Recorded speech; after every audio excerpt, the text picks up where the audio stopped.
Chapter sebelumnya kita diberitahukan bahwa cermin dari surga selatan sudah dihancurkan oleh tentara batu kecil, dan Tang Zanzan pun berhasil keluar dari cermin tersebut. Apakah ini akan bertanda kemenangan Tang Zanzan melawan Jenderal Surga Selatan, atau bahkan mereka sendiri yang akan terluka? Saksikan terus setelah intronya diputar ya.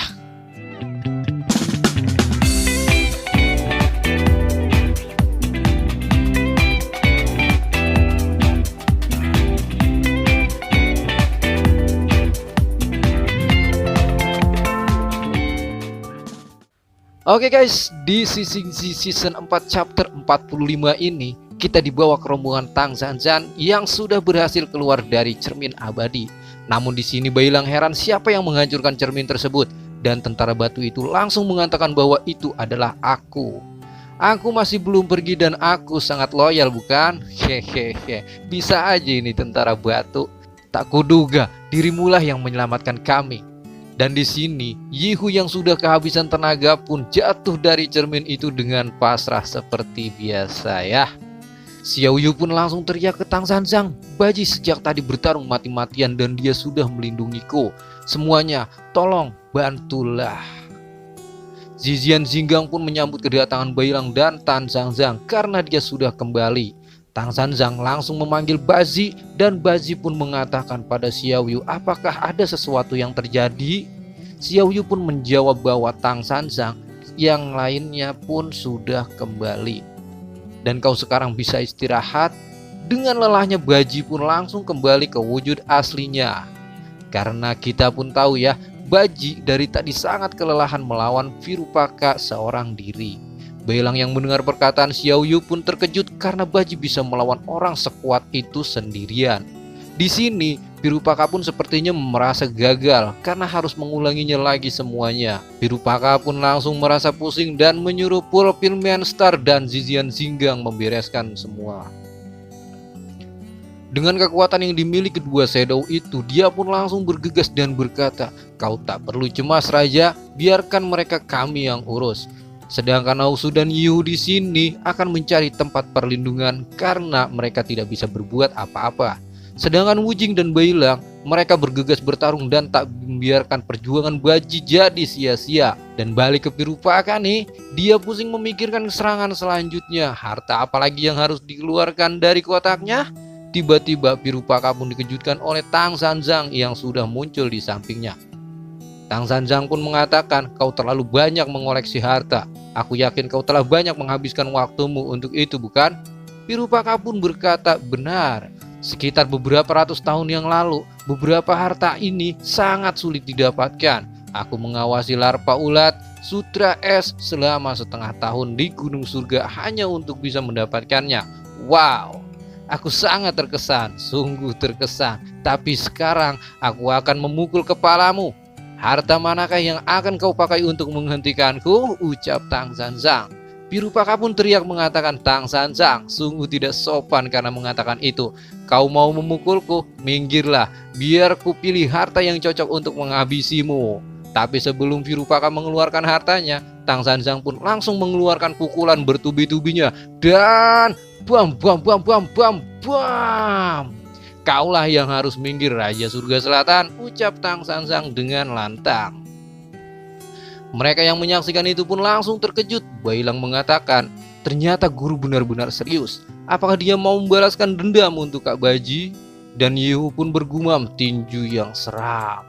Aku juga sebaiknya tidak menyinggung orang itu. Hahaha. Tapi ternyata Virupaka pun terbangun dan mengatakan, apa yang kau lakukan? Kau sudah membantah kata-kata dewa dan kau akan menerima hukuman berat. Virupaka pun mengatakan, kalau sebenarnya aku ingin membiarkan kalian mengambil sutra itu, tapi sekarang ini urusannya sudah berbeda dan kalian sudah membuatku murka.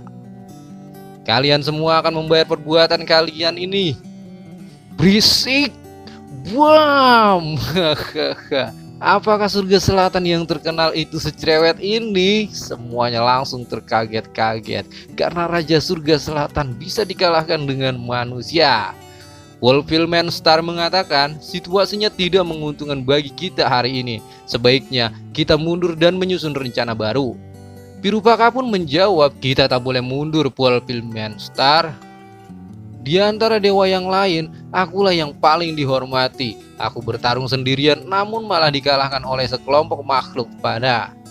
Itu terlalu memalukan, bukan? Pulpilman Star pun menambahkan, kamilah yang telah menjadi beban untukmu. Tapi bukan kau yang kalah pada mereka, tapi kita juga bisa menganggap begitu. Dan perkataan itu langsung dipotong oleh Zizian Jinggang. Berhentilah berpikir soal alasan. Raja Surga Selatan itu benar. Kita tak boleh kabur ketakutan. Ayo kita lanjutkan pertarungan ini. Itu bagus Zizian Jinggang. Kau membuatku senang. Bisakah kau tolong aku berdiri? Sungguh bagus. Pemikiran kita sama. Ayo kita lakukan bersama. Dan disambutlah Virupaka oleh Zizian Jinggang. Tapi situasinya pun berubah. Pulpilman Star dan Zizian Jinggang di sini langsung dicekik. Virupaka berkata kalau dia tak akan membunuhnya, tapi semua darah dan energinya akan dihisap habis oleh Virupaka sampai kering. Tetap saja ya, ini namanya dibunuh juga. Oke, lanjut ke topik.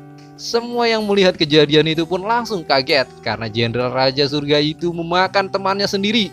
Dan sekarang nutrisi Virupaka pun kembali sepenuhnya, bahkan lebih kuat dari sebelumnya karena sudah menghisap energi Pulpilman Star dan Zizian Jinggang. Nah, sebetulnya si Shinji Season 4 chapter 45 bagian 1 pun berakhir di sini. Tapi karena gua tahu kalian penasaran, oke, di sini akan kita lanjut ke chapter 45 bagian 2 ya. Di sini jiwa iblis Virupaka pun keluar dengan sangat ganasnya saat Virupaka memanggil semua harta karunnya, tapi tiba-tiba Virupaka pun melemparnya. Seperti tak membutuhkannya lagi di sini kayaknya ya. Di sini Virupaka pun kayaknya benar-benar ingin menggunakan kekuatannya sendiri dan langsung membuka bajunya. Push! Para hadirin semuanya, Raja Surga Selatan dari Dark Shadow sudah hadir di sini. Kalian semua sangat beruntung. Saat dulu aku sering bertarung, kalian bahkan belum lahir. Hahaha. Makhluk lemah seperti kalian bisa menyaksikan kekuatan besarku. Kalian sungguh sangatlah beruntung. Dan dikeluarkanlah jurusnya, yaitu South Heaven Primary Shadow Blade. Bam! Gila. Tang Sansan langsung dikagetkan dengan serangan itu. Bahkan kalau saja Tang Sansan tidak menghindarinya, Tang Sansan pasti akan terpotong menjadi 2 bagian. Sambil lompat, Virupaka pun langsung mengatakan, aku akan memberikanmu hadiah. Ini untukmu. Tang Sansan di sini tak akan sanggup menahannya. Jika saja dia menahan serangan itu, pastilah tangannya akan terpotong. Tapi di sini kita diperlihatkan kedatangan Shao Wujing yang mencoba menyelamatkan gurunya. Damn! Virupaka yang sudah menggila langsung mengeluarkan serangannya lagi dan berteriak, kalian semuanya ikutlah menikmati ini. Sontak yang lain terkejut dengan kekuatan yang dahsyat itu. Virupaka mengatakan bahwa nama jurusnya itu adalah Endless Blade Without Shadow. Tang Sansan di sini langsung panik dan berteriak, semuanya minggirlah kalian, jangan berada di bawahnya. Serangan ini benar-benar mematikan. Virupaka mengatakan sutra itu juga akan kubunuh selama itu membuatku senang.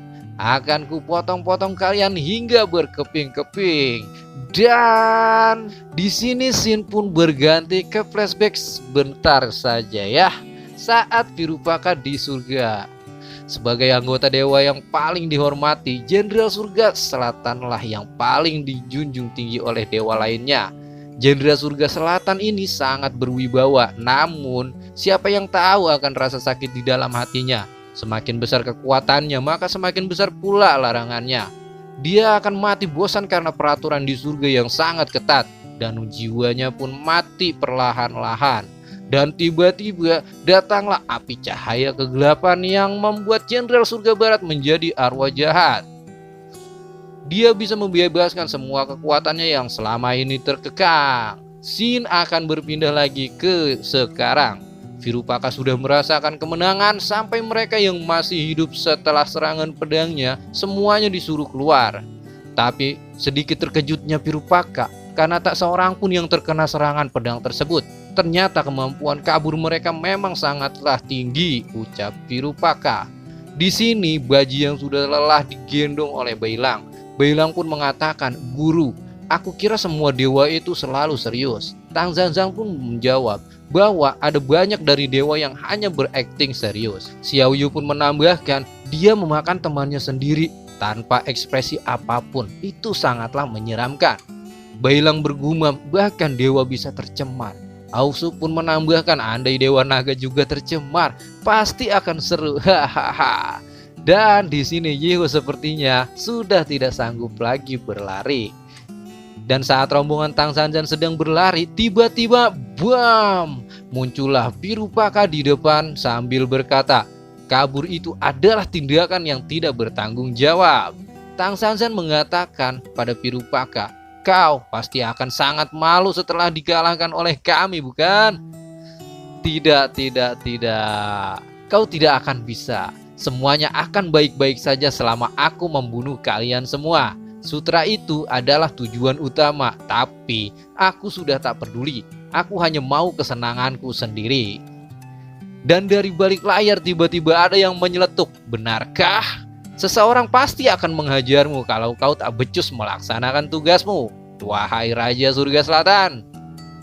Raja Surga Selatan pun langsung berteriak, siapa itu yang berani menyelaku? Yang lainnya pun terkejut karena tidak merasa mengatakan hal itu. Dan tiba-tiba muncul di belakang Jenderal Raja Selatan sambil berkata, aku yang bilang. Hehehe. Dan si Shinji season 4 chapter 45 pun bersambung di sini. Aduh, padahal lagi seru-serunya ya. Maaf ya sebelumnya. Tapi tenang, karena chapter 46 pun akan segera Mimin upload dalam waktu dekat ini. Buat kalian yang masih penasaran dengan alur cerita si Shinji chapter ini, pantengin terus channel cerita saya ya. Jangan lupa buat subscribe dan aktifin tombol loncengnya biar kalian gak ketinggalan keseruan lainnya. Jangan lupa juga tinggalkan like-nya ya. Karena dengan like kalian, Mimin cerita saya akan tambah semangat membawakan video tentang si Shinji chapter ini. Mimin di sini pamit dan nungguin ya. Bye bye.